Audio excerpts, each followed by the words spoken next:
Shalom KGC Kuta. Semua bersuka cita? Yes, berikan tepuk tangan yang paling meriah sekali lagi. Selalu senang dan bersuka cita ketika bersama-sama dengan KGC Kuta. Sebab saya melihat ada wajah-wajah yang begitu antusias dan bersemangat. Tuhan memanggil kita dari gelap menuju terangnya yang ajaib. Iya. Tuhan memanggil kita untuk apa? Untuk mengalahkan dunia. Yang setuju katakan amin. Artinya begini, kita melakukan hal-hal yang di luar cara berpikir dunia. Ketika terjadi kesulitan dan kesusahan, kalau orang dunia biasanya mengeluh, betul? Iya. Kalau ada kesulitan dan dalam keadaan tekanan, seperti misalnya, ya, saat ini kan semua sudah mulai membaik, ya sedikit demi sedikit sudah mulai membaik. Tetapi kita melihat tidak sedikit orang dunia, bahkan kebanyakan mereka lebih mementingkan diri sendiri. Ya. Mereka akan bilang demikian, mencukupi kebutuhan sehari-hariku aja itu sulit. Bagaimana bisa menjadi berkat buat orang lain? Betul ya? Tetapi sebagai anak-anak Tuhan, kita berbeda. Kita tetap menjadi berkat di dalam segala keadaan. Yang setuju berikan tepuk tangan. Sebab berkat itu tidak harus berupa uang. Membantu orang, ya kalau memang kita ada, mari kita bantu saudara-saudara kita yang kekurangan. Kalau enggak pun kita bisa membantu mereka dalam hal yang lain. Bahkan memberikan ucapan lewat WA, selamat pagi, gimana kabarmu, itu juga sudah membuat orang lain bahagia, betul? Wah, masih ada yang menyapa aku. Masih ada yang memperhatikan aku. Nah, hari ini kita masuk ke dalam tema yang baru, Delighting in King's Word. Yang artinya adalah bersukacita dalam perkataan Sang Raja. Bersukacita di dalam firman Tuhan. Nah, sebelum kita masuk untuk membahas firman ini, kita mau ada di dalam satu persetujuan dulu. Bahwa bicara tentang firman Tuhan, perkataan Sang Raja itu bicara tentang Yesus Kristus. Loh, kok bisa begitu? Iya, kita buka di dalam 1 Yohanes 1. Pada mulanya adalah apa? Firman. Firman itu bersama-sama dengan Allah dan firman itu adalah Allah. Yohanes 1 ayat 1. Pada mulanya adalah firman, firman itu bersama-sama dengan Allah dan firman itu adalah Allah. Jadi kalau kita bersukacita di dalam firman Tuhan, itu kita berarti bersukacita di dalam Tuhan. Bersukacita di dalam Tuhan Yesus. Sebab kita mengenal bahwa Tuhan kita namanya Tuhan Yesus, bukan Tuhan yang lain.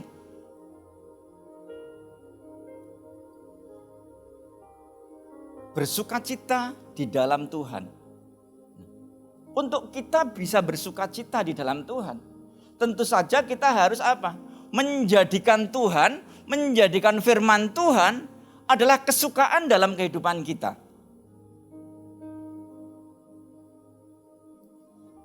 Kita semua tahu ada istilah tak kenal maka tak sayang, betul ya?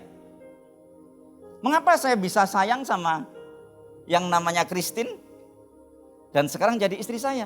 Karena saya kenal dia. Kalau saya nggak kenal dia, mana mungkin saya sayang sama dia? Nggak mungkin.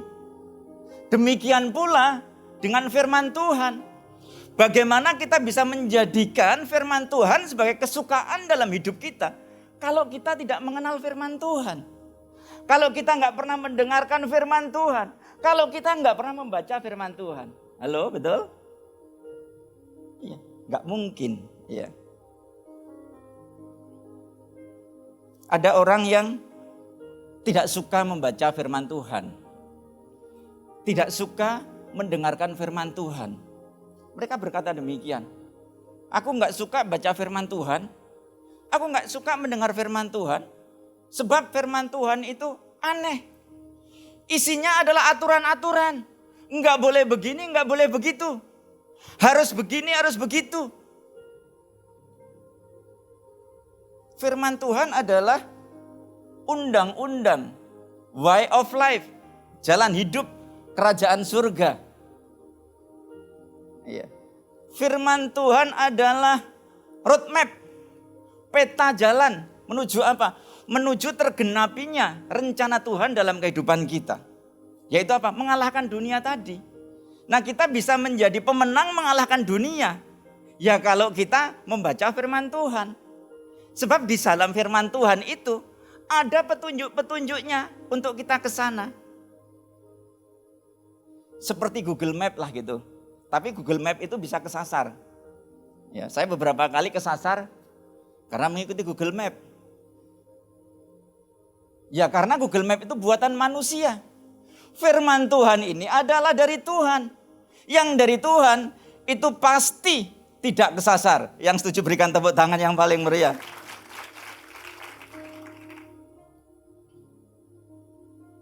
Perlu kita sadari bahwa undang-undang, peraturan itu dibuat untuk kebaikan yang melakukannya. Bukan kebaikan yang membuatnya. Kalau kita tidak melakukan firman Tuhan, Tuhan nggak rugi. Yang rugi adalah kita. Yang mengerti lambaikan tangannya. Wah, luar biasa, semua mengerti. Sekali lagi berikan tepuk tangan. Tuhan nggak rugi kalau kita tidak melakukan firman Tuhan. Yang rugi adalah kita. Mengapa? Karena kita akan kesasar. Kita nggak akan sampai kepada tujuan. Peraturan lalu lintas dibuat supaya saudara dan saya bisa selamat sampai tempat tujuan. Betul ya? Dari rumah saya ke sini, itu kami melewati beberapa kali lampu traffic light. Itu kan ada merah, hijau, dan kuning ya. Merah itu berarti berhenti, hijau berjalan, dan kuning berhati-hati. Ketika lampunya menyala hijau dan mulai berjalan, jangan coba-coba berhenti. Mengerti ya? Sebab kalau kita berhenti, kita akan ditabrak yang dari belakang. Sebab memang hijau itu artinya berjalan. Tetapi kalau warnanya merah, jangan sekali-sekali nerobos. Sebab apa? Dari arah lain kita bisa ditabrak orang lain dan terjadi kecelakaan. Rambu-rambu lalu lintas dibuat supaya kita selamat sampai di tempat tujuan. Supaya kita selamat pulang dari KGC sampai rumah. Saya dari sini ke rumah itu melewati ada jalan yang searah. Nah kalau jalan searah itu pasti ujungnya ada perboden yang orang lain nggak boleh masuk, betul? Jangan coba-coba masuk ketika ada perbodennya. Sebab kalau kita masuk melalui yang ada perbodennya, maka kita akan ditabrak dari arah yang berlawanan, betul ya? Iya, betul. Kita mungkin nggak sampai rumah kita, tapi sampai rumah sakit. Nah, mengapa ya? Karena kita tidak mematuhi undang-undang yang sudah dibuat. Demikian pula ketika kita merindukan ya, rencana Tuhan tergenapi dalam kehidupan kita, maka yang harus kita lakukan apa?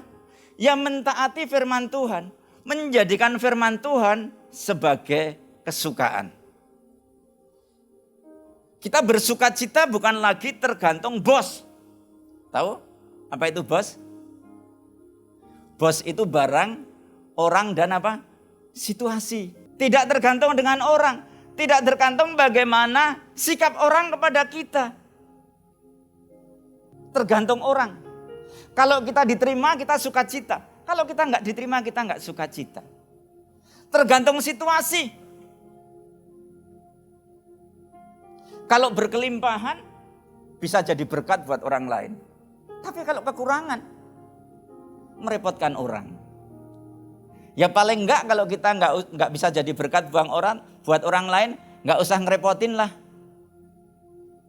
Ada sudah enggak jadi berkat, ngerepotin lagi. terus komplain melulu. Ya, di sini nggak ada, katakan di sini nggak ada. Firman Tuhan tidak mengatakan demikian. Firman Tuhan mengatakan bersukacitalah senantiasa dalam segala hal. Ya baik, saya nyanyikan aja. Firman-Mu pelita bagi kakiku, terang bagi jalanku. Saya tidak terpengaruh keadaan, sekalipun nadanya beda, tetap bisa nyanyi. Yeah. Langsung praktek. Wes cukup. Saya sedang mempraktekkan. Padahal saya harap-harap cemas, jangan-jangan saya sumbang. Ternyata enggak, tapi menurut saya loh ya. Ketika kita ada di dalam gelap, maka kita butuh yang namanya apa? Pelita. Sumber cahaya.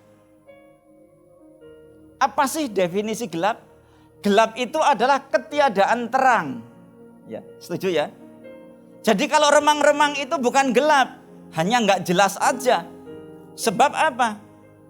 Ya sebab cahayanya tidak terang. Nah, dalam keadaan remang-remang pun orang bisa kesasar. Orang bisa masuk ke lubang dan jatuh. Apalagi dalam keadaan gelap. Coba ya, mari bersama-sama tolong dilakukan. Pejamkan mata kita. Jangan ada yang tidak terpejam. Kemudian buka mata KGC, buta. Nah, apa yang terjadi ketika kita terpejam? Kita nggak ngelihat apa-apa, betul ya? Kita nggak ngelihat apa-apa. Nah, seperti itulah gelap. Kita nggak ngelihat apa-apa. Itulah sebabnya dibutuhkan apa? Pelita, dibutuhkan terang. Nah, bicara terang dalam kehidupan kita, itu bicara tentang Yesus Kristus Tuhan. Yohanes 8 ayat 12. Dalam kegelapan kita bisa tersesat. Dalam kegelapan kita bisa kecelakaan. Dalam kegelapan saya berjalan ke depan bisa jatuh, betul? Karena saya nggak melihat. Dalam kehidupan kita sehari-hari kita bisa tersesat. Yang tidak boleh kita lakukan, kita lakukan. Makanya kita apa? Kita terjatuh. Kita tergelincir. Sebab apa? Nggak ada terang dalam kehidupan kita. Nggak ada Yesus dalam kehidupan kita. Maka Yesus berkata pula kepada orang banyak itu katanya, akulah apa? Terang dunia. Barang siapa mengikuti aku, ia tidak akan berjalan dalam kegelapan. Tidak akan tersesat. Tidak akan masuk lubang. Tidak akan salah masuk rumah orang. Tidak salah masuk mobil orang. Tidak salah ngambil sepeda motor orang. Kami punya ART. Itu mengambil sedikit-sedikit uang dari laci. Kami nggak pernah tahu. Ternyata yang namanya sepandai-pandai tupai melompat, ia akan jatuh juga. Sepandai-pandai dia menyimpan bangkai, akhirnya berbau juga. Suatu saat itu ngambilnya nggak kira-kira. Biasanya itu ngambilnya cuma 1 lembar, 2 lembar. Itu ngambil semua. Kemudian kami panggil, istri saya yang manggil. Dan dia aneh banget, dia bilang gini, maaf saya nggak sengaja. Itu betul-betul gelap banget itu. Mosok ngambil nggak sengaja, bayangkan. Nah, mengapa dia bisa melakukan itu? Karena dia hidup di dalam kegelapan. Dia nggak bisa membedakan mana yang boleh dilakukan dan mana yang tidak boleh dilakukan. Mana yang miliknya dia dan mana yang bukan miliknya. Kita harus menjadikan firman Tuhan sebagai apa? Kesukaan. Delighting. Ya. Mazmur 37 ayat 3 sampai 6. Bahwa Daud, kita semua tahu siapa itu Daud. Daud adalah satu pribadi yang Tuhan berkenan kepadanya. Memang Daud pernah terjatuh, yaitu dia berzina. Tetapi Tuhan tetap mengatakan, Alkitab mengatakan bahwa dia berkenan di hadapan Tuhan. Mengapa? Sebab dia bertobat. Ada orang-orang yang ketika terjatuh melakukan kekeliruan bukan bertobat, tetapi menjauh keluar daripada Tuhan. Karena dia malu.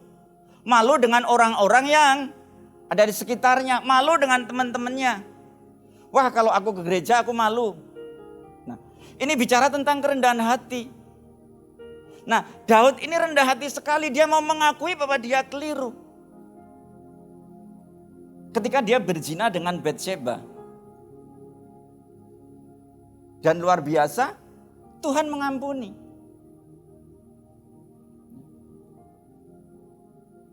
Dari apa yang dialami oleh Daud ini, kita bisa belajar bahwa siapapun kita itu tidak pernah terlepas dari yang namanya pencobaan. Dan kadang-kadang kita tergelincir. Tetapi permasalahannya adalah setelah kita tergelincir bagaimana sikap kita. Atau kemudian kita bertobat dan berbalik.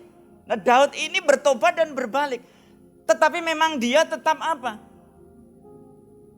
Dia tetap menuai apa yang dia tabur, anaknya mati. Jadi memang segala sesuatu itu ada konsekuensinya. Mazmur 37 ayat 3 sampai 6. Percayalah kepada Tuhan dan lakukanlah yang baik. Diamlah di negeri dan berlakulah setia. Setia. Ya. Dikatakan dan bergembiralah karena Tuhan. Di dalam King James dikatakan delight thyself also in the Lord. Ya. Dan bergembiralah karena Tuhan, maka Ia akan memberikan kepadamu apa yang diinginkan hatimu. Ini rewardnya. Hasil ketika kita apa? Delighting in King's word. Bergembira karena Tuhan. Bergembira dalam firman Tuhan. Kesukaannya adalah firman Tuhan. Memberikan apa yang diinginkan hatimu. Terutama ya, tentu saja adalah yang sesuai dengan firman. Serahkanlah hidupmu kepada Tuhan dan percayalah kepadanya dan Ia akan bertindak. Ia akan memunculkan kebenaranmu seperti terang dan hakmu seperti siang. Jadi tidak heran kalau Daud ini bisa berkemenangan terhadap ujian, pencobaan, tekanan-tekanan yang dia hadapi. Bagaimana dia dikejar-kejar oleh Saul. Saul hendak membunuh dia karena kecemburuannya, karena dia iri dengki. Tetapi Daud selalu selamat. Mengapa? Ya karena dia mempunyai kehidupan yang apa? Bersukacita di dalam Tuhan. 1 Samuel 18 ayat 14. Nah ini luar biasa. Daud berhasil di segala perjalanannya. Sebab Tuhan apa? Menyertai dia. Mengapa Daud berhasil di dalam segala perjalanannya? Karena dia menuruti firman Tuhan. Ya. Berjalan sesuai dengan roadmap yang Tuhan berikan, yaitu firman Tuhan. Buka lagi di dalam Mazmur 1 ayat 1 sampai 3. Tuhan menyertai Daud karena Daud berkenan kepadanya. Mengapa Tuhan berkenan kepada Daud? Sebab Daud mempunyai gaya hidup bergembira di dalam Tuhan. Bergembira karena Tuhan. Bukan karena situasi dan kondisi. Bukan karena bos. Mazmur 1 ayat 1 sampai 3. Mazmur ini ditulis oleh Daud. Iya. Dari sinilah kita bisa tahu. Kok bisa sih Daud mempunyai kehidupan yang seperti itu? Ya karena ini. Berbahagialah orang yang tidak berjalan menurut nasihat orang fasik. Yang tidak berdiri di jalan orang berdosa. Dan yang tidak duduk dalam kumpulan pencemooh. Apa yang ditulis Daud di dalam kitab Mazmur ini adalah dia mengkisahkan tentang kehidupannya dia sehari-hari. Bahwa dia itu dalam kehidupan sehari-hari, dia tidak bergaul dengan orang fasik. Dia tidak bergaul dengan orang berdosa. Dia tidak bergaul dengan kumpulan pencemooh. Jadi penting sekali bagaimana pergaulan kita. Ya, sebab dengan siapa kita bergaul, kita akan menjadi seperti itu. Betul ya? Nah, ketika kita bergaul akrab dengan Tuhan, karena kita mencintai firman-Nya, karena kita terus bergembira dengan firman-Nya, maka kita akan menjadi seperti Dia. Kalau kita bergaul dengan teman kita yang pikirannya positif, kita akan menjadi orang positif. Kalau kita bergaul dengan teman kita yang mengeluh melulu, maka kita akan jadi orang mengeluh. Kalau kita bergaul dengan teman-teman yang selalu mencari kesalahan orang lain, maka kita juga akan menjadi seperti mereka. 1 Korintus 15 ayat 33. Janganlah kamu sesat. Pergaulan yang buruk merusakkan kebiasaan yang baik. Hati-hati dalam kita bergaul, sebab tidak semua orang itu baik. Ya. Bergaul dan berteman itu dua hal yang beda. Bergaul itu akrab, ya. Kita sudah mulai ngopi-ngopi bareng, nah, kongko-kongko bareng, itu namanya bergaul. Memberikan banyak waktu untuk dia dan akhirnya kita akan menjadi seperti dia. Ya. Kita menjadi berkat untuk semua orang, itu harus. Ya. Kita menangisi jiwa-jiwa semua orang, itu harus. Itu bagian kita. Tetapi untuk bergaul firman Tuhan dengan jelas mengatakan kita harus bijak menentukan dengan siapa kita bergaul. Jadi mengapa Daud itu berkenan di hadapan Tuhan dan bisa hidup sesuai dengan firman-Nya? Ya karena dia seperti ini, dia bergaul dengan orang-orang yang benar. Hal yang kedua dikatakan, ayat kedua, tetapi yang kesukaannya ialah Taurat Tuhan dan merenungkan Taurat itu siang dan malam. Mazmur 1 ayat kedua. Kesukaannya Taurat Tuhan, kesukaan kita apa? Kalau kesukaan kita nonton gosip, ya kita pasti akan senang gosip. Betul ya? Ini kesukaannya Taurat Tuhan. Makanya dia sadar ketika dia keliru langsung dia minta ampun. Sebab memang apa? Dia tahu bahwa Tuhan itu tangannya terbuka menanti-nanti ketika kita salah itu kita kembali kepadanya dan bertobat. Nah kalau Daud ini nggak tahu firman Tuhan, dia pasti nggak akan bertobat. Dia pikir Tuhan nggak akan mengampuni aku. Nah Tuhan kita Maha Pengampun. Bahkan Yesus sendiri berkata bahwa kita harus mengampuni 7 kali apa? 70 kali. 7 kali 7 kali.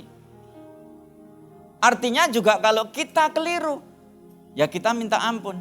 Tapi ya jangan terus salah di dalam hal yang sama. Setuju ya? Ayat 3. Nah, mari para pemimpin pujian, para pemusik siap-siap. Ia seperti pohon yang ditanam di tepi aliran air yang menghasilkan buahnya pada musimnya. Dan tidak layu daunnya, apa saja yang diperbuatnya berhasil. Inilah yang akan kita dapatkan ketika kita menjadikan firman Tuhan sebagai kesukaan dalam kehidupan kita. Ketika kita terus bersukacita di dalam Tuhan. Sebab sukacita di dalam Tuhan adalah kekuatan. Tuhan Yesus memberkati.